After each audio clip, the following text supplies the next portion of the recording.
Hi, well, the Alaska thing's still on. It's interesting to watch. You got these kiddos that go around flying uh, supplies to people and trying to save people because they act archaic.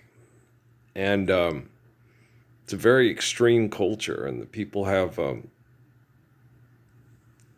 intellectual and genetic sequencing that does stuff that's not intelligent, it's not healthy up in Alaska.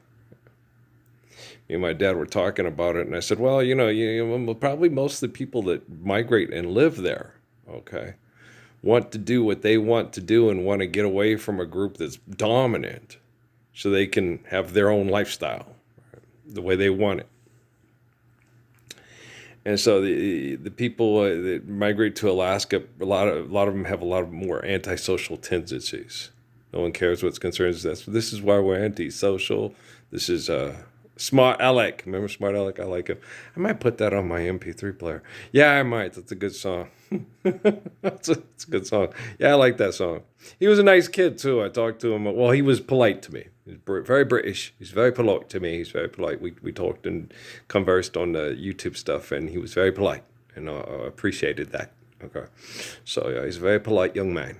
Okay, he's very British. He's very polite, and so I definitely, British accent. I think women like it when the British accent is a little bit more, has a little bit less. If you're going to talk with a British accent, you're going to want it to be a little bit, like Mom said, it's going to have to be a little bit deeper and lower and slow, okay? For the women to go, oh my gosh, that's turning me on. As opposed to if you talk like a really high British, it's not going to get the women as excited. So if you're going to speak with a British accent, make sure you have your German Shepherd voice going. And that's kind of harder to do. I haven't really heard. Have you ever heard anybody with a British accent that has more of the German Shepherd?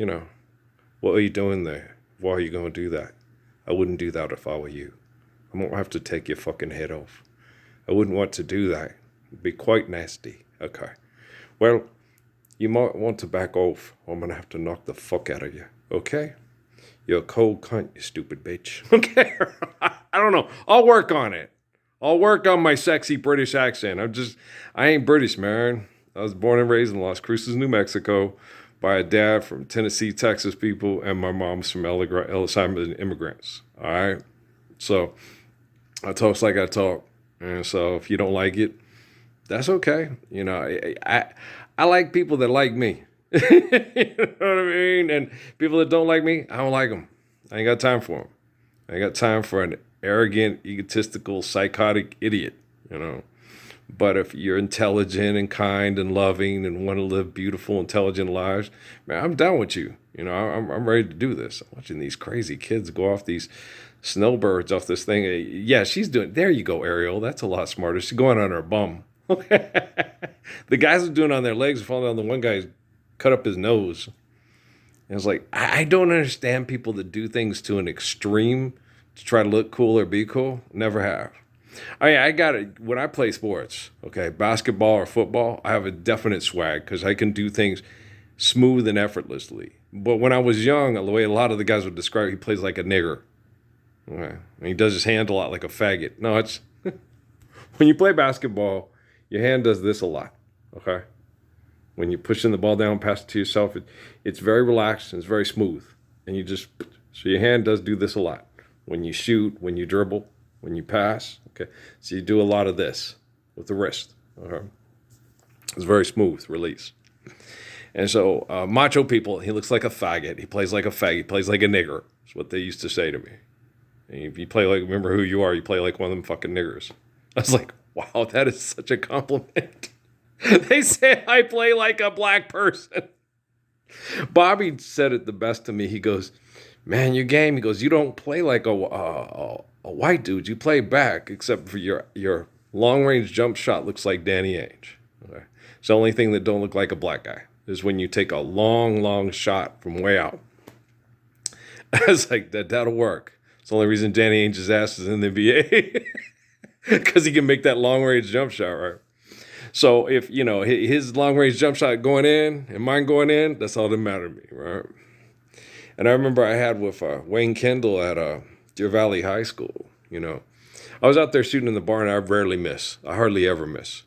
Okay. When I shoot out here at the parking lot, and it's especially when I have good energy and I'm detoxing right now and I'm 58 years old and been tortured by jealous pricks in the military and scientists that are jealous of me.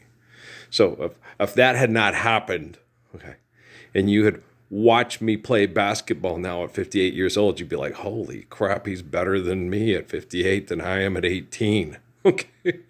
Fuck, he's good. Okay. This man is smooth. He's got amazing moves. He's like a dancer playing basketball. That's a really damn good dancer. These two Dopke used to call me Michael Jackson, okay, because of the footwork that I can do when I play basketball and the way I move and dribble. He's a nigger. He plays like a nigger. He plays like a faggot, and he just like Gary Ward when I played football, because I could watch Gil Sayers do stuff and go outside and then be doing it, making snaps like a button. Okay, Walter Payton. Certain moves the guys could do, and I could do it too, and I would go out and mimic it, look just like it. Okay. Other black guys, he runs like a faggot. He runs like this. That's like Philip Warwick used to say to Gary Ward, you're just mad because you can't catch him and you can't knock him down. You can't tackle him. You can't catch him and you can't tackle him. You're just mad. Okay. Go Bambi. That's what he used to call me, Bambi. Oh, Philip Warwick, run, Bambi, run. It was funny. But yeah, and when you get abused by other people that are jealous of you, you feel apologetic, and you shouldn't. Okay, our talents, like Jesus described in the Bible, and Albert Einstein described, are thousands of years in genetic replication in the making. Okay, so like how Don Diego is with this, Zorro is with the sword, and most of us earn our intellectual abilities, our athletic abilities, our immune systems and stuff over thousands of years of doing right, okay, to provide and protect, okay? And you need a swag or whatever and stuff. It's like when if you intimidate a wolf like I do around here in the coyotes, you don't have to fight it and kill it. They'll run off, okay? I do it with coyotes all the time. Dogs, drug dealers, military assassins. All you got to do is, you sure you want to ride this train, bitch? No. You'll use their science geeks to poison me, and then watch me be tortured and saying, like old Antoine LaVey, Michael Aquino, their fate's worse than death. By the time you're done, well, you'll be begging for death. It's like, life's eternal and grace is infinite. Oh, go John McCain your fucking self. Right? Shit. Okay. And so all you jealous bitches out there that have a man that's a fuckbag that you go shopping with, that couldn't stand up for a Lord's Prayer to save his own pathetic ass from his ego, okay, can only imagine how physically gifted and talented and physically attractive I would be at 58 years old if you had showed up in 2013 and helped me heal, and then helped other people reflect the beauty of someone like me instead of the booty of someone like you that needs the boy from New York City to have a mohair suit, pocket full of 16 loot, and for you to bump uglies for money on pornography, soft or hardcore porn, depending on the movie. Does the script have 5 good scenes in it? Somewhere we'll find a new way of living. Drama queens always think they got everything figured out. And they're always looking for a new battle, a new solution, and it's always got to be about them. Okay. They have no idea what it's like to be like someone like King David. They have no idea what it's like to be like someone like Muhammad, Haile Selassie, Judy Krishnamurti, Ruth or Esther, or myself, or Khadijah. Okay.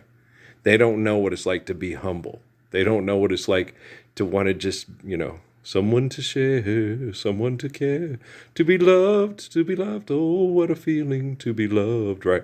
That's all you really need. You don't have to be a star to be a maestro. They write the songs, but they don't really mean it. Okay. They come in, they light the camera, they get all excited. Okay. Oh, I'm back in the crowd. This is great. Everybody's yelling, and the whole arena, and they're telling me how great. I'm getting a Lifetime Achievement Award. It's like, are we living the Lord's Prayer?